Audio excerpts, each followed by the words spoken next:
کہ حضرت عمر رضی اللہ تعالیٰ عنہ حاکم نہیں ہے، خلیفہ ہے۔ حاکم نہیں ہے، خلیفہ ہے۔ خلیفہ اور حاکم میں کیا فرق ہوتا ہے؟ خلیفہ حکم پر حکومت قربان کر دیتا ہے۔ حاکم کون ہوتا ہے؟ جو حکومت پر حکم کو قربان کر دیتا ہے۔ وہ کہتے ہیں میری حکومت نہ جائے، شریعت جاتی ہے تو جائے۔ خلیفہ کون ہوتا ہے؟ وہ کہتا ہے شریعت نہ جائے، حکومت جاتی ہے تو جائے۔ وہ حکومت کی پرواہ نہیں کرتا، وہ خلیفہ تھے۔ خلیفہ 22 لاکھ مربع میل میں اسلام پھیلانے والا شخص جو اللہ سے مانگا گیا، یا اللہ عمر دے دے مجھے، یا اللہ مجھے عمر دے دے، دے دیے گئے۔ بدھ کو دعا مانگی، جمعرات کو عمر اسلام میں آ گئے۔ بدھ جمعرات کی درمیانی رات حضرت ابوبکر کی پٹائی ہوئی، شام کو بڑی شدید مرنے کے قریب ہو گئے، اٹھا کے لائے گئے۔ آپ نے دیکھا تو آپ کا رو رو کے برا حال ہو گیا۔ اس وقت آپ نے دعا کی، اللہ اسلام کو عزت ہے ان دو میں سے ایک، عمر یا عمر۔ ایک ابو جہل کا نام عمر بن ہشام ہے، ان کا نام عمر بن خطاب ہے، لیکن آپ نے فرمایا میرا جی چاہتا ہے کہ عمر بن خطاب ہو۔ رات کو دعا مانگی، جمعرات کی صبح کو عمر بن خطاب قتل کا ارادہ کر کے اور ایمان سب منور ہوئے، مشرف ہوئے۔ اور جب یہ ایمان لائے تو جبریل اتر آئے کہ یا رسول اللہ آپ کو خوشی ہو رہی عمر کے اسلام کی؟ آپ نے کہا بڑی، کہ آسمان کے فرشتے بھی خوش ہو رہے، آسمان کے فرشتے بھی خوش ہو رہے۔ 10 برس حکومت کی۔ 10 سال کے بعد عبداللہ بن عمر بیٹے نے خواب دیکھا کہ پسینہ ایسے پہنچ رہے ہیں، یوں پسینہ پہنچ رہے ہیں۔ کہنے لگے ابا جان کیا ہوا؟ کہ بیٹا حکومت کا حساب دے کے فارغ ہوا ہوں، ابھی جان کا حساب باقی ہے۔ 10 برس کے بعد خواب دیکھا تو کیا کہہ رہے ہیں؟ ابھی حکومت کا حساب دے کے فارغ ہوا ہوں، ابھی جان کا حساب دینا باقی ہے۔ حالانکہ یہ وہ شخص جب راتوں کو جاگتا تھا لوگ سوتے تھے، اس کی روٹی کوئی اندر نگل نہیں سکتا تھا، اتنی سخت روٹی ہوتی تھی، نگلی نہیں جاتی تھی۔ مہینے میں 1 دن گوشت کھاتے تھے، صرف 1 دن۔ ایک دن بیٹے نے کھانے پر دعوت کی تو نوالا منہ میں رکھتے ہی وہ ہاتھ کھینچ لیا، بیٹا میں نہیں کھاؤں گا۔ کیوں؟ کہ 2 سالن ہے۔ کہ 2 کہاں ہے؟ گوشت ہے۔ کہنے تم نے گوشت میں گھی ڈالا ہوا ہے، گھی الگ سالن ہے، گوشت الگ سالن ہے۔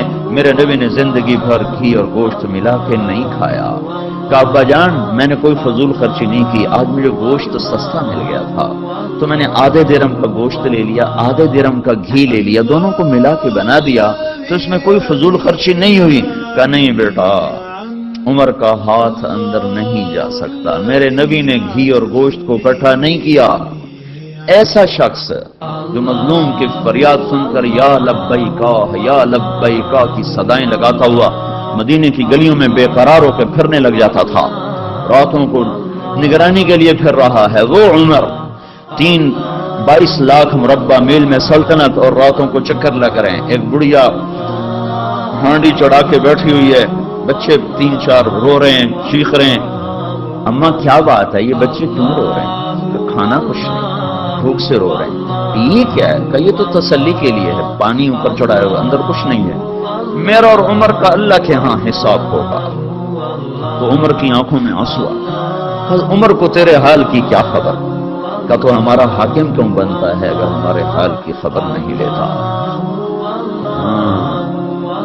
یہ حکومت کر کے خوش ہوتے ہیں میں وزیر بن گیا، پاگل دنیا مبارک دیتی ہے، مبارک ہو جناب آپ وزیر بن گئے۔ تو عمر وہاں سے بھاگے، بیت المال سے سامان اٹھایا، بوری بھری، اپنے کمر پر اٹھانے لگے تو نوکر نے کہا میں اٹھا لوں، اسلم غلام میں اٹھا لوں۔ فرمایا قیامت کے دن بھی میرا بوجھ تم اٹھو گے۔ بوری اٹھائی اور بھاگے ہوئے آئے اور آ کر جلدی سے اس میں گھی اور پنیر اور کھجور، حیسا ایک عرب میں حلوہ بنتا تھا، حیسا، وہ جلدی سے تیار کیا اور لکڑیاں ڈال کے پھونک مار رہے ہیں۔ اسلم فرماتے ہیں غلام کہ میں دھواں ان کی داڑھی میں سے نکلتا اور آنکھوں سے آنسو بیت میں دیکھ رہا تھا، وہ بے قرار ہو کے آگ جلا رہے تھے یہاں تک کہ وہ حیسا تیار ہوا۔ پھر آپ نے خود ڈوئی میں سے پلیٹوں میں ڈال کے بچوں کے آگے رکھا، پھر ایک طرف بیٹھ گئے ان کو کھاتا دیکھنے لگے۔ پھر وہ بچے ہنسنے کودنے لگے، پھر تھوڑی دیر بعد اٹھ کے چل دیے تو وہ عورت کہنے لگی کاش عمر کی بجائے تو امیر المومنین ہوتا۔ تو یہ نہیں کہا کہ وہ میں ہی ہوں، کہا اماں جب تو امیر المومنین سے ملے گی تو مجھے بھی وہیں پائے گی، مجھے بھی وہیں پائے گی۔